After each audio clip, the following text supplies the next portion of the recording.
कहानी की शुरुआत में हम देखते हैं कि कुछ डाकू एक लड़की और उसकी मेट की इज्जत लूटने की कोशिश कर रहे थे। वो डाकू उस लड़की के सभी कपड़ों को एक एक करके फाड़ रहे थे। वो लड़की वहां रो रो कर कह रही थी कि प्लीज ऐसा मत करो। दूसरी ओर उस लड़की की मेट वहां कुछ नहीं कर पाती क्योंकि एक डाकू उसे भी पकड़े हुए है।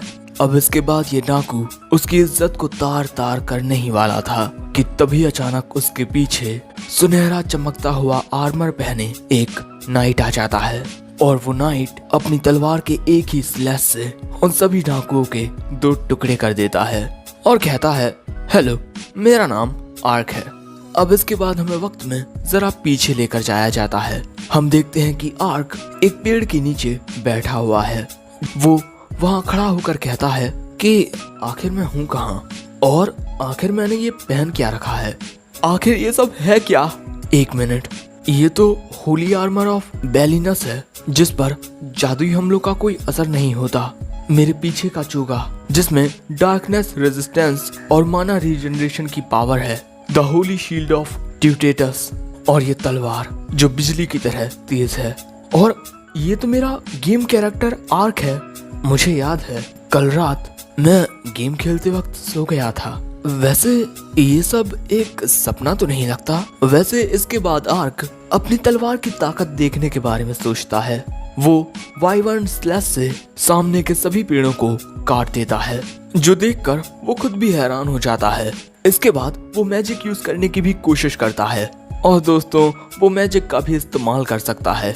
और अब वो समझ जाता है कि वो गेम के अंदर आ गया है और अब वो याद करने लगता है कि आखिर ये हुआ कैसे। मेरा शुरुआती काम तो एक होली नाइट बनने का था, वो भी एक मेज के साथ। तो फिर मैं मैजिक का यूज कैसे कर पा रहा हूँ। शायद से मैं इस गेम के अपग्रेड वर्जन्स की सभी स्किल्स को यूज कर पा रहा हूँ। इसका मतलब मैं सच में बहुत ज्यादा ताकतवर हूँ।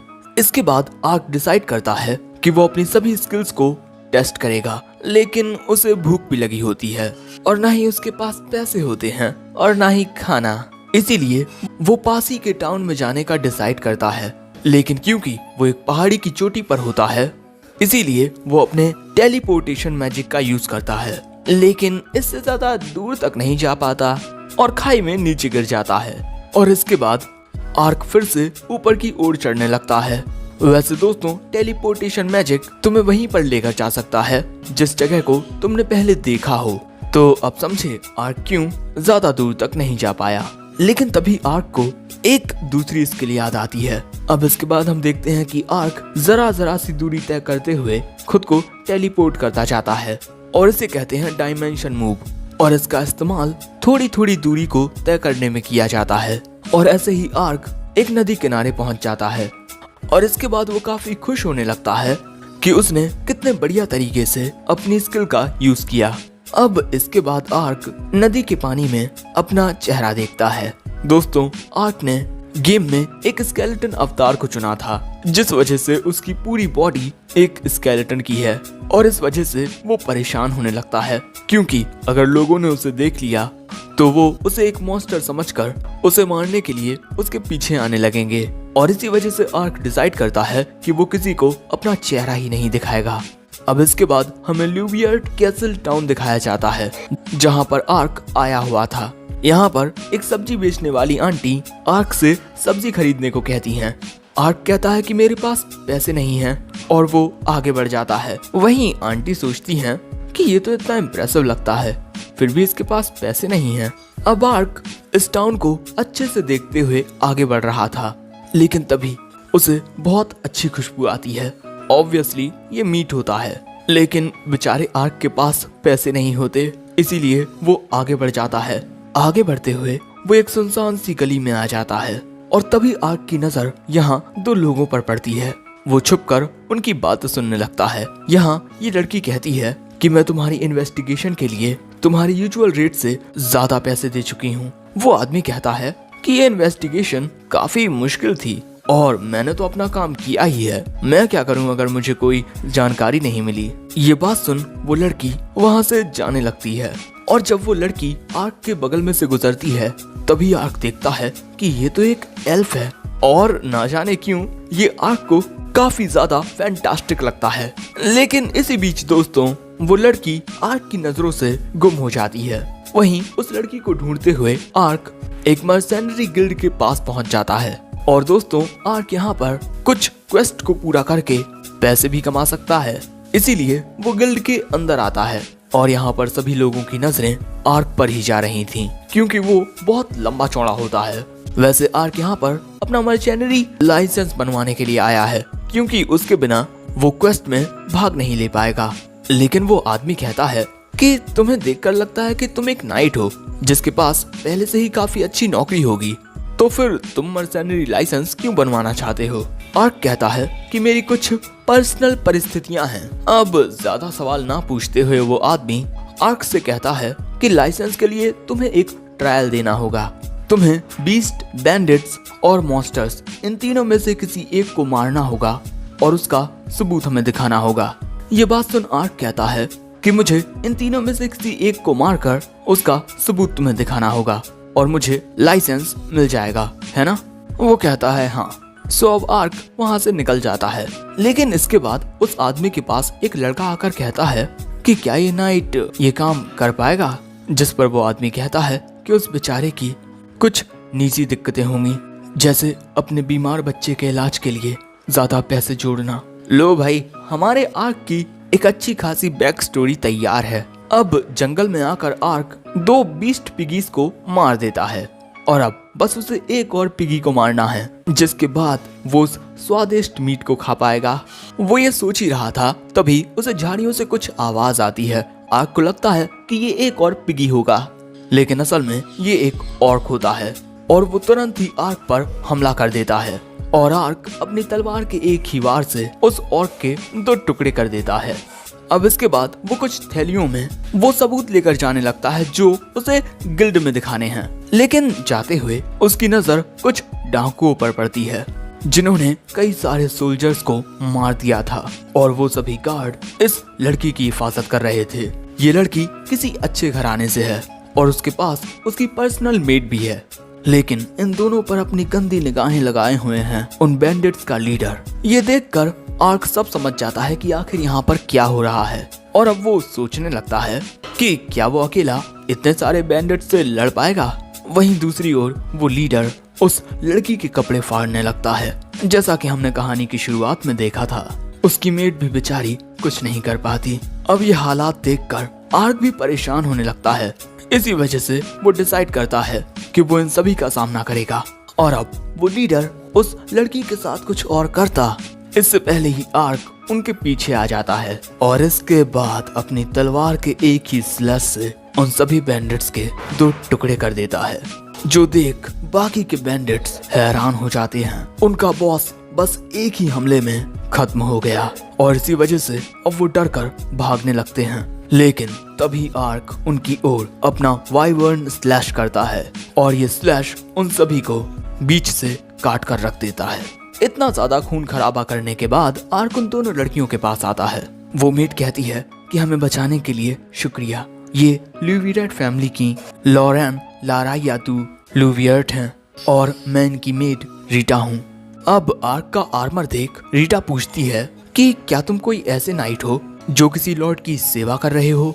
अब ये बात सुन आर्क को याद आता है कि उस पर एक नेफेरियस कर्स है और वो उसी कर्स का इलाज ढूंढने के लिए पूरी दुनिया में सफर कर रहा है। सो अब आर्क कहता है कि हम इस बारे में बाद में बात करेंगे, पहले तुम दोनों कपड़े पहन लो। वहीं आर्क आ जाता है इन डाकुओं के शरीरों को साफ करने के लिए, क्योंकि इस तरह इन डाकुओं के कटे पिटे शरीरों को यहाँ पर छोड़ देना सही नहीं होगा। अब इसके बाद आर्क अपने फायर मैजिक का यूज करके इन सभी की लाशों को जलाने लगता है। वैसे दोस्तों आर्क ने पहली दफा इंसानों को मारा है, लेकिन इन्हें मारने के बाद भी उसे किसी बात का पछतावा नहीं है, क्योंकि ये सभी बुरे थे। वैसे आर्क को कुछ घोड़े दिखाई देते हैं जो डाकुओं के थे। वहीं हम देखते हैं कि रीटा लॉरेन को एक चोगा पहना देती है। वहीं आर्क डिसाइड करता है कि वो सभी डाकुओं का सामान खुद रख लेगा और वो सारे सामान को डाकुओं के दोनों घोड़ों पर टांग देता है। वहीं लॉरेन और रीटा कपड़े बदलकर आर्क के पास आती हैं और अब लॉरेन आर्क से कहती है कि हमारी मदद करने के लिए शुक्रिया। आर्क कहता है कि कोई बात नहीं, मैं बस इस बात से खुश हूँ कि तुम दोनों को ज्यादा कुछ नहीं हुआ। लेकिन दोस्तों आर्क के दिमाग में चल रहा था कि वो कब टाउन में जाकर वो टेस्टी मीट खा पाएगा। लेकिन तभी रीटा कहती है कि हम लुवियर्ट हाउस वापस जा रहे हैं, क्या आप हमारे साथ चल सकते हैं? सो अब आर्क भी उनके साथ जाने लगता है। और दोस्तों यहाँ पर लॉरेन आर्क को ही ताके जा रही थी। यहाँ रीटा कहती है, सर नाइट, मुझे समझ नहीं आ रहा कि मैं आपका शुक्रिया अदा कैसे करूं। आर्क कहता है, मेरा शुक्रिया अदा करने की कोई जरूरत नहीं है। ये बात सुन लॉरेन और भी प्यार से आर्क को ताकने लगती है, जिससे आर्क थोड़ा शर्माने लगता है। और वहीं रीटा अब आर्क से उसका नाम पूछती है।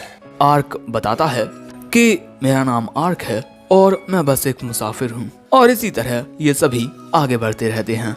वैसे मैं बता दूं कि आर्क बेचारा भूखा होता है।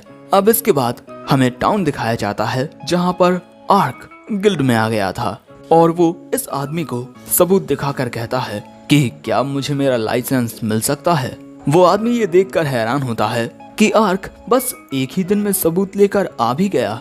तभी कुछ एडवेंचरर आर्क से कहते हैं कि बधाइयां भाई, क्या तुम हमारे साथ पार्टी करना चाहोगे? आर्क कहता है कि कभी और तभी वो आदमी आर्क से कहता है कि तुम इस ऑर्क से ये स्टोन लेना भूल गए, ये लो। ये एक र्यून स्टोन होता है और र्यून स्टोन से मैजिक आइटम्स और वेपन्स बनाए जाते हैं। और इसके बाद आर्क को उसका लाइसेंस मिल जाता है। वैसे तुम उस बोर्ड से अपने लिए क्वेस्ट चुन सकते हो और अगर तुम्हें बड़ी जॉब्स चाहिए तो इसके लिए तुम्हें मर्सेनरी गिल्ड को ज्वाइन करना होगा। अब इसके बाद आर्क एक इन में जाकर अपने लिए रूम बुक करता है और इसके बाद अपने रूम में ही टेस्टी खाना मंगवाता है और उस खाने को खाते हुए जिंदगी का मजा लेने लगता है। मस्त स्वादिष्ट मीट खाते हुए, जूस का मजा लेते हुए बहुत खुश हो रहा था आर्क। अब इसके बाद वो उस र्यून स्टोन को देखने लगता है जो उसे ऑर्क से मिला है। वो उसे काफी खूबसूरत लगता है।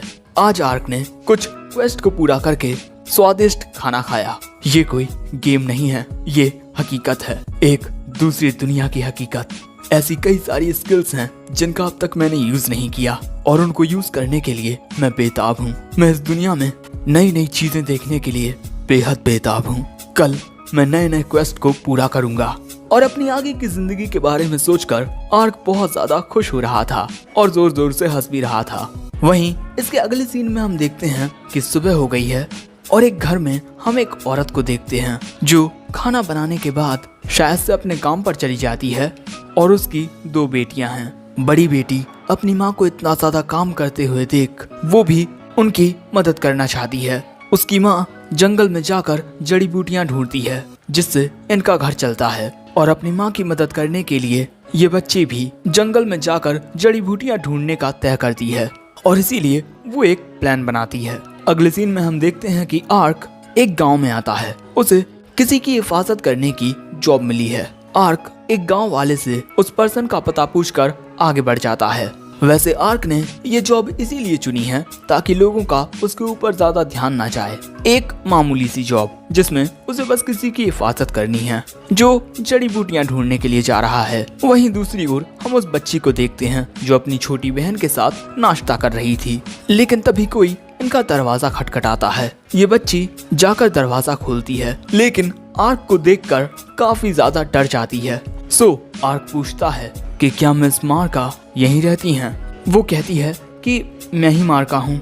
और अब इसके बाद हमें पता चलता है कि इस बच्ची ने ही एक रिक्वेस्ट की थी कि जब ये जंगल में जड़ी बूटियां ढूंढने के लिए जाए तो इसे इसकी हिफाजत के लिए कोई चाहिए और आर्क ने इस मामूली सी जॉब को एक्सेप्ट किया है। अब प्रेजेंट में मार्का आर्क को चाय देती है और कहती है कि सर नाइट, आखिर आपने मेरी छोटी सी रिक्वेस्ट को क्यों एक्सेप्ट किया? जिस पर आर्क कह देता है कि जड़ी बूटियों में उसका इंटरेस्ट है और इसके अलावा एक छोटी सी रिक्वेस्ट के साथ ही आप अपने गेम को शुरू करते हो। लेकिन ये बात उस बच्ची को समझ नहीं आती। लेकिन इसके बाद मार्का आर्क से अभी चलने को कहती है। आर्क को भी इस बात से कोई दिक्कत नहीं होती। अब इसके बाद हम देखते हैं कि आर्क मार्का के साथ जंगल में आ गया है। यहाँ आर्क मार्का से पूछता है कि जड़ी बूटियां इकट्ठा करने के लिए तुम आखिर इस जंगल में क्यों आई? क्योंकि जितना मुझे पता है इस जंगल में काफी सारे खतरनाक जानवर हैं। सो मार्का कहती है कि सर नाइट, आप मेरी माँ को इस बारे में मत बताना कि मैं यहाँ जंगल में आई हूँ। आर्क पूछता है, आखिर ऐसा क्यों? अब मार्का बताती है कि मेरे पिता की पिछले साल मौत हो गई और तब से मेरी माँ को अकेले ही मेरा और मेरी छोटी बहन का ध्यान रखना पड़ रहा है, जिसके लिए वो बहुत मेहनत करती हैं और इसी वजह से मैं उनकी मदद करना चाहती थी। मैं अपनी माँ को खुश देखना चाहती हूँ। और इस बच्चे की ये बातें आर्क के दिल को छू जाती हैं और अब आर्क कहता है कि चलो हम दोनों मिलकर बहुत सारी जड़ी बूटियां ढूंढते हैं। मार्का कहती है कि ठीक है। वैसे जड़ी बूटियों की तलाश में ये जंगल में बहुत अंदर आ जाते हैं। यहाँ मार्का आर्क को बताती है कि इस जड़ी बूटी को कोकोरा कहते हैं। ये छोटे मोटे घाव और त्वचा के लिए बहुत अच्छा होता है और आप इस फूल को जलाकर कीड़े मकोड़ों को खुद से दूर भी रख सकते हैं। ये बातें सुन आर्क कहता है कि तुम तो औषधियों के बारे में बहुत कुछ जानती हो। मार्का मुस्कुराते हुए कहती है कि मेरे पिता ने मुझे ये सब सिखाया था। अब इसके बाद मार्का जंगल में और भी आगे जाने लगती है, लेकिन तभी आर्क को झाड़ियों से कुछ आवाज आती है। इसीलिए वो मार्का को रोक देता है और हमला करने के लिए तैयार हो जाता है। लेकिन जब आर्क झाड़ी के उस तरफ देखता है तब वो एक छोटा सा मॉन्स्टर होता है और इसके पैर में चोट लगी हुई थी। उसकी मदद करने के लिए जब आर्क अपना हाथ आगे बढ़ाता है तब वो मॉन्स्टर आर्क के हाथ में काट लेता है, जो देख मार्का डर जाती है। लेकिन आर्क कहता है कि डरने की कोई जरूरत नहीं है। और इसके बाद आर्क पहली बार हीलिंग मैजिक का यूज करता है और उसकी हीलिंग से उसका घाव ठीक हो जाता है, जिससे वो मॉन्स्टर भी खुश हो जाता है। वहीं मार्का आर्क की तारीफ करने लगती है कि वाह, आपको तो हीलिंग मैजिक भी आता है। वहीं आर्क उस मॉन्स्टर से कहता है कि तुम्हारा जख्म अब ठीक हो चुका है, अब तुम जंगल में अंदर वापस जा सकते हो। लेकिन मार्का उस मॉन्स्टर को देखकर समझ जाती है कि वो मॉन्स्टर आर्क के साथ रहना चाहता है और वो इस बारे में आर्क को बताती है और कहती है कि आपको इसे एक नाम देना चाहिए। इसके बाद आर्क एक दो नाम सजेस्ट करता है, लेकिन वो उस मॉन्स्टर को पसंद नहीं आते। लेकिन इसके बाद आर्क उस मॉन्स्टर की पूंछों को देखकर एक नाम सजेस्ट करता है, पोंटा, और ये नाम उस मॉन्स्टर को पसंद आता है और अब ये भी आर्क के सफर में उसके साथ रहेगा। इसके बाद ये जंगल में और आगे जाने लगते हैं। वहीं गांव में एक शख्स गांव वालों को आकर बताता है कि मैंने जंगल में कुछ बहुत ही अजीब देखा है, कुछ बहुत ही डरावना, इसीलिए हमें जंगल में अंदर नहीं जाना चाहिए। तभी गांव का एक आदमी मार्का की माँ सियोना से कहता है कि क्या तुमने मार्का को किसी काम से जंगल भेजा है?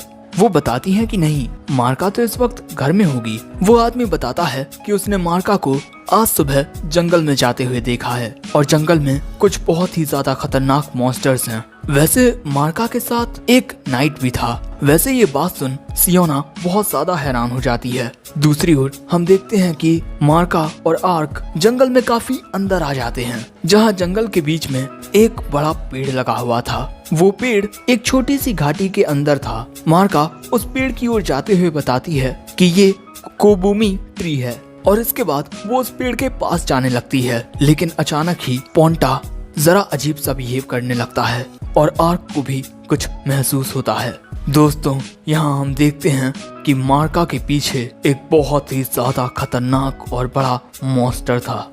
उसे देख मार्का बहुत ज्यादा घबरा जाती है और यहाँ हम देखते हैं कि वो मॉन्स्टर अपनी जीभ को बड़ा करके एक उड़ते हुए पक्षी को पकड़कर उसे खा जाता है। वहीं आर्क पोंटा का ऐसा बिहेवियर देखकर समझ जाता है कि इसी मॉन्स्टर ने पोंटा को घायल किया होगा।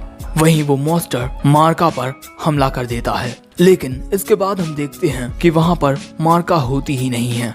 वक्त रहते आर्क ने मार्का को उस मॉन्स्टर से बचा लिया था, लेकिन तभी वो मॉन्स्टर आर्क की ओर अपनी पॉइजनस गैस से हमला कर देता है। लेकिन आर्क तेजी से उस जगह से दूर हो जाता है। उस मॉन्स्टर की पॉइजनस गैस की वजह से वहाँ के फूल मर जाते हैं। दोस्तों, आर्क हमें बताता है कि ये मॉन्स्टर एक जाइंट वेसिलिस्क है। ये अपने मुंह से पॉइजनस गैस फेंकता है और किसी को भी पैरालाइज कर सकता है। ये मॉन्स्टर काफी ज्यादा ताकतवर होता है। एक मिड टियर क्लास का बंदा भी इससे नहीं जीत सकता। और इसके बाद वो मॉन्स्टर आर्क पर हमला करने लगता है, लेकिन आर्क अपनी तलवार से उसके हमलों से बचता रहता है। लेकिन इसके बाद ये जीप से आर्क पर हमला करता है। इसकी जीप का हमला भी बहुत ज्यादा खतरनाक होता है, लेकिन आर्क आसानी से उसके इन हमलों से बचता रहता है। लेकिन इसके बाद ये दोनों आमने सामने लड़ने लगते हैं और आर्क यहाँ पर उस मॉन्स्टर को जरा दूर धकेल देता है। लेकिन इसके बाद वो मॉन्स्टर अपनी असली ताकत का इस्तेमाल करता है। उसकी आंखों से कुछ अजीब सी ताकत निकलती है जो उसकी रेंज में आने वाले हर एक जिंदा चीज को पत्थर का बना देती है। लेकिन आर्क की डिवाइन शील्ड की वजह से उस हमले का भी आर्क पर कोई असर नहीं होता और इसके बाद आर्क उस मॉन्स्टर से फाइट करने लगता है। लेकिन यहाँ पर आर्क को उसके हमले रोकने में जरा मुश्किल आ रही थी क्योंकि उसके 6 पैर थे। इसके बाद वो फिर से पॉइजनस गैस का इस्तेमाल करता है, लेकिन आर्क की डिवाइन शील्ड उसकी पॉइजनस गैस को उसी की ओर रिफ्लेक्ट कर देती है और इसके बाद आर्क अपनी पावर का यूज करके अपनी डिवाइन सॉर्ड के साथ एक हमला करता है, जजमेंट। और बस एक ही हमले से उस जाइंट वेसिलिस्क के 2 टुकड़े हो जाते हैं, जो देख आर्क सोचता है कि क्या ये हमला इतना ताकतवर था जो ये एक ही बार में मर गया। चलो हटाओ, लेकिन मैं एक जाइंट वेसिलिस्क को मार चुका हूँ, जो कि काफी अच्छी प्रोग्रेस है। वही मार्का अब आर्क की तारीफ करने लगती है कि आप कितने ज्यादा ताकतवर हो। जब गांव वालों को आपके इस कारनामे के बारे में पता चलेगा तब वो बहुत ज्यादा हैरान हो जाएंगे और आज रात जश्न मनाएंगे। और इसी वजह से आर्क अब मार्का से कहता है कि क्या तुम जो कुछ भी यहाँ पर हुआ उसे एक सीक्रेट रख सकती हो प्लीज। मार्का यहाँ पर आर्क की बात मान लेती है। लेकिन इसके बाद आर्क देखता है कि इस मॉन्स्टर के पैर पर कुछ कॉलर जैसा बंधा हुआ है, लेकिन अगले ही पल में वो कॉलर या रिंग गायब हो जाती है। वैसे इसके बाद हमें पता चलता है कि कई दिनों से गांव के आसपास जंगली जानवर देखे जा रहे थे और अब बात समझ आती है कि वो जंगली जानवर इस जाइंट वेसिलिस्क से डरकर ही गांव की ओर आ रहे होंगे। मार्का कहती है कि हाँ, ये बहुत ज्यादा डरावना है। लेकिन तभी आर्क कहता है कि मार्का, क्या वो एक फैंग्ड बोअर है? वो कहती है हाँ। आर्क अब उसका शिकार करने के बारे में सोचता है। वो इसे तोहफे के रूप में गांव वालों को दे सकता है। अब अगले सीन में हम देखते हैं कि आर्क उस फैंग्ड बोअर को गांव में लेकर आ चुका था। आर्क गांव वालों से कहता है कि इस मॉन्स्टर का रून स्टोन मैं रिवॉर्ड के रूप में रखूंगा और इसके शरीर का इस्तेमाल तुम लोग कर सकते हो। गांव वाले ये बात सुनकर खुश हो जाते हैं और तभी वहाँ पर मार्का की माँ आ जाती हैं और जैसे ही वो मार्का को देखती हैं वो उसके पास आकर उसे गले लगा लेती हैं और कहती हैं कि भगवान का शुक्र है कि तुम ठीक हो। लेकिन मार्का, आखिर तुम जंगल में क्यों गई? मैंने तुम्हें गांव के बाहर जाने से मना किया था ना। मार्का बताती है कि मैंने ये औषधियाँ इकट्ठा की हैं, जो देख मार्का की माँ समझ जाती हैं कि आखिर क्यों मार्का जंगल गई थी। और तभी आर्क सियोना के पास आकर माफी मांगते हुए कहता है कि मुझे माफ कर दीजिए जो मैं आपकी इजाजत के बिना मार्का को जंगल लेकर गया, और प्लीज आप उस पर गुस्सा मत कीजिएगा। इसने जो कुछ भी किया वो आपकी खुशी के लिए किया। ये बात सुन सियोना कहती है कि ठीक है, वैसे इसकी हिफाजत करने के लिए शुक्रिया। तभी गांव का बूढ़ा आदमी आर्क के पास आकर पूछता है कि क्या जंगल में आपने कोई खतरनाक मॉन्स्टर देखा? आर्क साफ साफ मना कर देता है। ये सुन दूसरा आदमी कहता है कि आप बहुत ही ज्यादा किस्मत वाले हो जो आपको वो मॉन्स्टर दिखाई नहीं दिया। आर्क कहता है कि हाँ, सच में मैं बहुत ज्यादा किस्मत वाला हूँ। अब इसके बाद शाम हो जाती है, वक्त आ जाता है अलविदा कहने का। मार्का फिर से आर्क को शुक्रिया कहती है। आर्क कहता है कि आज मुझे तुम्हारी बदौलत बहुत कुछ सीखने को मिला है। और दोस्तों, यहाँ पर मार्का की छोटी बहन ने आर्क के लिए एक फूलों का ताज बनाया था। आर्क झुककर उस ताज को पहन लेता है और इसके बाद मार्का पोंटा से भी अलविदा कहती है और अब आर्क भी अलविदा कहने के बाद वहाँ से जाने लगता है। लेकिन तभी मार्का आर्क को रोक कर पूछती है कि क्या मैं कभी दोबारा आपसे मिलूंगी? आर्क कहता है कि हाँ बिल्कुल। जो सुन मार्का खुश हो जाती है और आर्क अब वहाँ से चला जाता है। लेकिन तभी यहाँ सीन बदलता है और हम जंगल में कई सारे सोल्जर्स को देखते हैं जो एक जाइंट वेसिलिस्क से लड़ रहे थे। वो सभी एक साथ मिलकर आखिर में उसे हरा ही देते हैं। वैसे दोस्तों, इस मॉन्स्टर के पैर पर भी एक रिंग लगी हुई थी जो इसके मरते ही गायब हो जाती है। इसके बाद हम 2 बंदों को देखते हैं। पीछे वाला बंदा बताता है कि इस लड़ाई में 15 लोगों की मौत हुई है और 38 लोग घायल हुए हैं। लेकिन इसके अलावा एक और चीज है जो मैं आपको दिखाना चाहता हूँ। अब इसके बाद ये दोनों उसी पेड़ के पास आते हैं जहाँ पर आर्क और मार्का आए थे। यहाँ पर उस मॉन्स्टर की बॉडी पड़ी थी जिसे आर्क ने मारा था। इन लोगों को इस बात का पता नहीं था कि इस जंगल में 2 जाइंट वेसिलिस्क हैं और वो बंदा इस आदमी को बताता है कि इस मॉन्स्टर को एक ही हमले में मारा गया है और इसको मारा भी एक पर्सन नहीं है। जो बात सुन वो आदमी कहता है कि ऐसा तो नामुमकिन है, इतने खतरनाक मॉन्स्टर को कोई अकेले एक ही हमले में नहीं मार सकता है। ऐसी ताकत तो सिर्फ भगवान के पास होती है या फिर शैतानों के राजा के पास। वहीं दूसरी ओर हम आर्क और पोंटा को देखते हैं जो रात में अपने अपने खाने का मजा ले रहे थे। आर्क यहाँ कहता है कि आज हमने एक दूसरी क्वेस्ट को कंप्लीट कर दिया और मैं अपनी पहचान को छुपाए रखने में भी कामयाब हुआ। अब कल हम दोनों कुछ और चैलेंजिंग क्वेस्ट को पूरा करेंगे। और इसी चांदनी रात के साथ हमारी इस कहानी का ये पहला एपिसोड एंड होता है। तो दोस्तों, आर्क को देखकर लगता है जैसे वो एक ओवरपावर्ड एमसी है, लेकिन उसे खुद इस बात का एहसास नहीं है। वैसे इसी तरह आर्क कई सारे मिशंस को पूरा करने वाला है और नए नए लोगों से मिलने वाला है। और अगर तुम जानना चाहते हो कि आर्क के साथ आगे क्या होता है तो कमेंट करके बताना और इस वीडियो को लाइक भी कर देना। जितना हो सके उतना लाइक, कमेंट और शेयर करो। और इसी के साथ अगर चाहो तो हमारे चैनल की मेंबरशिप को भी ज्वाइन कर सकते हो। मर्जी तुम्हारी है। वैसे in the end, thanks for watching. Sayonara.